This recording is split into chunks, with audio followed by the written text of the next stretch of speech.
Hello there, and welcome to my channel, Novice Modelling and the Midlife Crisis. My name is Andy, and as you can see, we've got the two winners and a runner-up from our first You Choose My Next Build selection.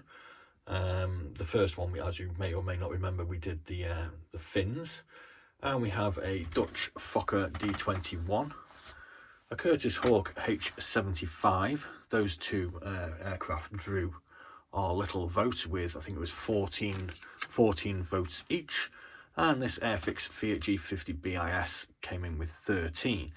Now, as you can see, we've actually put them together, kind of, and we're about to go down to the garage and to put a primer on them. So I just thought I'd let you know how we got on today. We did actually do a sort of build video of the Fokker D-Xxi. I kind of decided not to release any of my embarrassment from the Fiat and the Curtiss though, because they were kind of difficult, or more difficult than the Fokker was.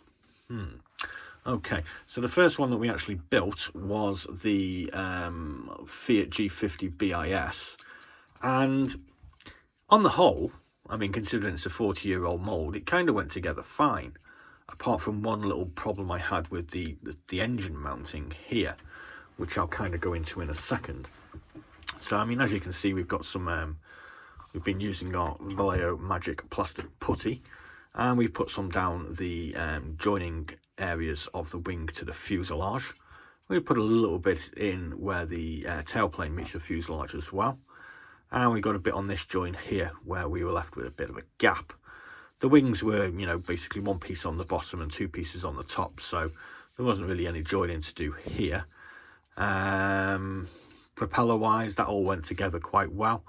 We've put a little figure in here that we had knocking around. Didn't actually come with, oh, it did come with a figure, sorry, the Fiat did come with a figure, but we utilised one of our own. The main issue I had was with this engine mounting, and as you can see, I've actually trimmed some of it off to try and get the angle correct, because this, it's supposed to sort of have this sloping sort of nose down to a straight engine here, and as you can see, there's got two forward firing machine guns coming through the propeller, and they're supposed to fire straight down these grooves here. Now, unfortunately, without trimming it down, it was actually appeared to me that it was going to be firing straight into the engine. So consequently, I cut some bits off and just lowered it a little bit, and it's actually got the correct sort of form as per photographs anyway. So I'm not quite sure what happened there, whether that was something wrong with my build, or whether it was something less savoury, I suppose you could say. But on the whole, it kind of looks all right. We've got some gloopy mascol in here to protect our engine, which we've already painted. I'm kind of thinking that might have been a bit of a mistake, as that's going to be a right pain in the butt to get out, but we live and we learn. So, yeah, we've also used our new Hard L copy Dremel for a little bit of polishing and filing. That's been kind of fun to use. Let me just turn that off. So yeah, so that one's all ready to go. We need to put the wheels on, obviously, and we've still got to attach the cannon and machine guns, the sort of cockpit visor here, and a few other little parts, but that one's all ready to go, that one. The next one we had to go out, which we have the full build video for, is the PM model Fokker D-Xxi. I mean, PM models, if you haven't experienced them, I've actually bought a couple of Spitfires by them before. They're kind of basic, they're not really that interesting. The detail is not great. I mean, as you can see, there's not really an awful lot going on the fuselage or the wings. There are some faint panel lines on it, but they are of the raised variety. I'm kind of thinking if I'm not careful with the painting, they're going to be obliterated completely. We did have some gapping issues where the wings joined the fuselage. I've got to be honest, the mounting points for the wing into the fuselage were kind of sloppy. The mount on the wing was quite a bit smaller than the gap in the fuselage, so it kind of needed sort of steady eye to try and get the form right, and I think I pretty much just about got it. There were some rather nasty seam lines on our skis here, and our first attempt with our little new toy kind of took a little bit more off than we were anticipating, so they're a little bit sort of scabby, hit and miss, so hopefully the sort of paint will hide our little problem there. Obviously we've got to put the propeller on, we're going to put a pilot in this as well, and we need to put the gun sight on here and a couple of machine guns and pitot tubes and what have you, and then it's ready to go. So yeah, that's kind of looking okay. What do you think? This one, the Hawk, by the more modern kit. Yeah, I had a few troubles with this one as well, to be quite honest with you. I was kind of surprised. The fuselage, there's no sort of mounting points in the fuselage, you know, the little pins and holes to hold it together. So it is very much a sort of stick it together, hit and hope sort of affair. I just noticed I've got a little bit of a gap there. So it kind of went together okay here at the back, and then at the front we had this really, really big gap. Now this is an additional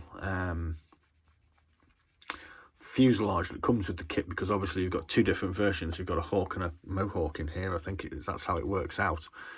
And I don't know, there was a really big gap there that was absolutely didn't appear to be anything to do with how I'd put it together.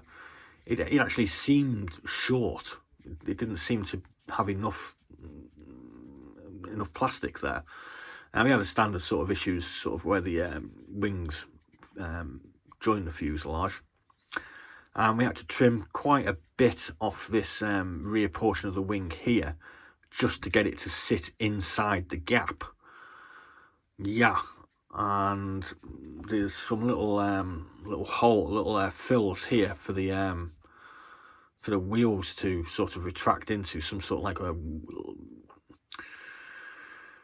Well, they just didn't fit. I mean, you put those in and it sort of forced the wings apart, so I'm not quite sure what was going on there. I mean, again, it could just be me.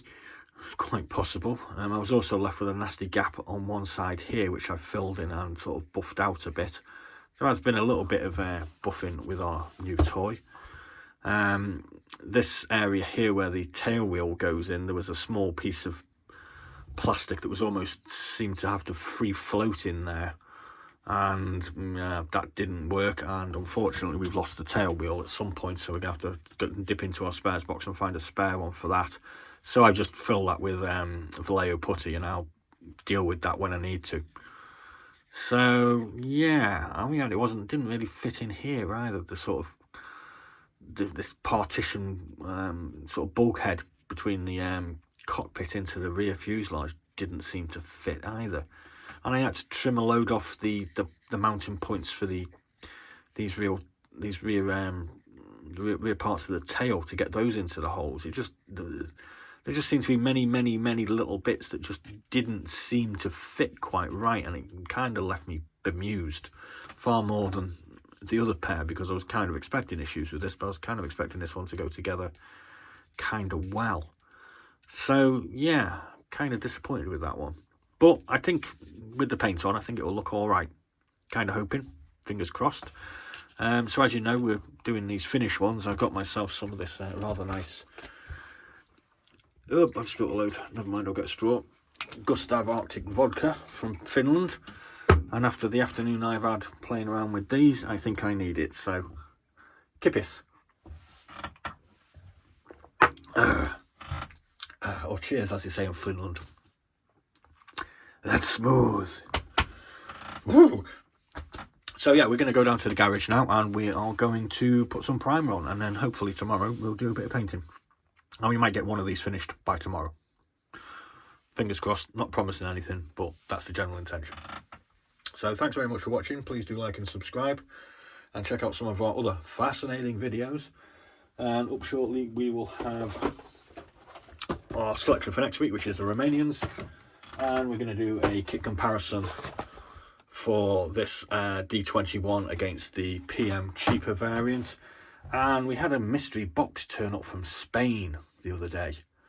I might actually unpack that as well. So, be seeing you.